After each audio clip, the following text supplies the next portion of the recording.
একবার খেলেই বারবার বানিয়ে খেতে মন যাবে। হ্যাঁ বন্ধুরা, ঠিকই বলছি। এই জলপাই আচার এতটাই স্বাদ হয় যে একবার খেলে বারবার খেতে ইচ্ছে করে। নিরামিষ, আমিষ, মাছের সাথে, মাংসের সাথে, সব কিছুর সাথে শুধু এটাই খেতে মন যাবে। এমনকি খালি খালিও শুধু খেতে মন যাবে। কোনো কিছু খাবার ইচ্ছে করলেই মনে হবে এই আচার খুলে খেয়ে নিই। সত্যি বলছি, একবার এইভাবে বানিয়ে দেখুন।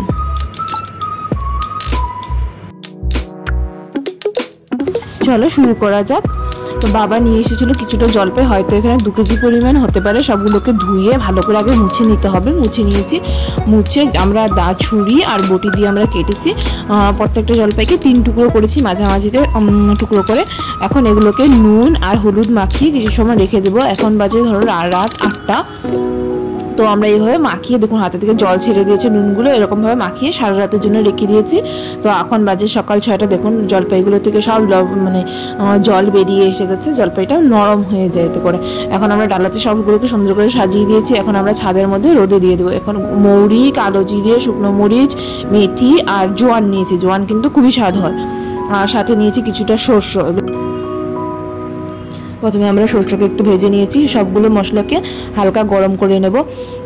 কালো জিরে, তারপর মৌরি, এগুলোকে শুধু গরম করতে হবে, যাতে পুড়ে না যায়। ধ্যান রাখতে হবে আপনাদেরকে, একটু শুধু গরম করে নিতে হবে। তারপর মেথি, মানে সবগুলো একই পরিমাণে আমরা গরম করে নিয়েছি। গরম করে নেওয়ার পর একটা পাত্রের মধ্যে সব একসাথে রেখে দিয়েছি। তারপর মরিচগুলোকে ভালো করে কড়কড়া করে ভেজে নিতে হবে। তারপর একটা মিক্সারের মধ্যে নিয়ে একদম সামান্য পরিমাণে আমরা ক্রাশ করব। শুধু একটু সময়ের জন্য মেশিনটাকে চালাবো আর অফ করে দেবো।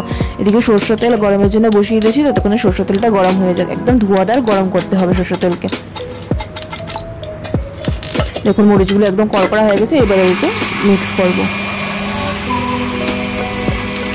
বাস সামান্য এইটুকু সময়ের জন্য করব, একদম 1 সেকেন্ডের জন্য।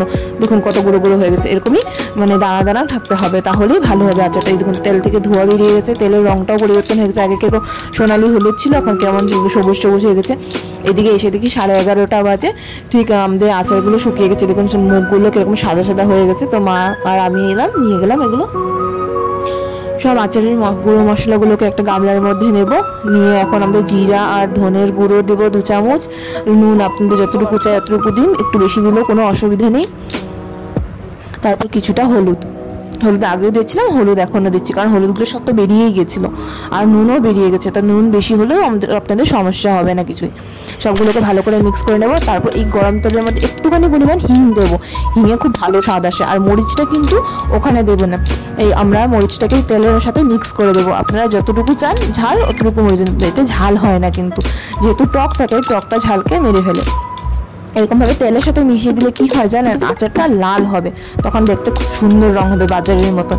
এরকমভাবে মশলা আর তেলে একসাথে মিলিয়ে নেব, যাতে কি মশলাগুলো ভালো করে তেল পায়। নয়তো কি হয়, তেলগুলো মানে মশলাগুলো তেল পায় না, শুকনো শুকনো হয়ে থাকে। এতে করে পরের দিকে কিন্তু আচার নষ্ট হয়ে যাওয়ার সম্ভাবনা থাকে। দেখুন ভালো করে তেলে মশলা সব মিশে গেছে। এখন এর মধ্যে কিছুটা জলপাই দেবো। আমি তো ভিনেগার দিতে ভুলে গেছি, এবার ভিনেগারগুলো দিয়ে নেব। যে কোনো কোম্পানির ভিনেগার নিলেই হলো। আমি 1 কাপ থেকে একটু কম দিয়েছি। আপনারা যতটুকু চান, যেরকম আপনাদের জলপাই সেই হিসাবে দিয়ে দেবেন। দিয়ে সবগুলোকে ভালো করে মিক্স করে সব জলপাইগুলোকে দিয়ে দিয়েছি। দিয়ে এবার জলপাইয়ের সাথে ভালো করে মাখাবো, যাতে একদম সবার গায়ে লেগে যায়। এরকম একদম সমান পরিমাণে মাখাতে হবে।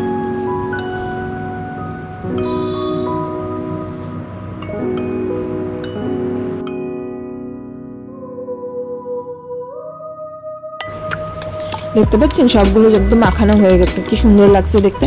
এবার এগুলোকে ভালো করে বয়ামে ভরতে হবে। বয়ামে ভালো করে ভরে রোদ দিতে হবে, তাহলে দেখবেন অনেক দিন। এখন তো সাথে সাথে খেতে পারবেন না, আপনারা 1 সপ্তাহ পর থেকে খেতে পারবেন। 1 সপ্তাহ পর থেকে যখন খাবেন, খেতেই বলবেন যে কি অমৃত।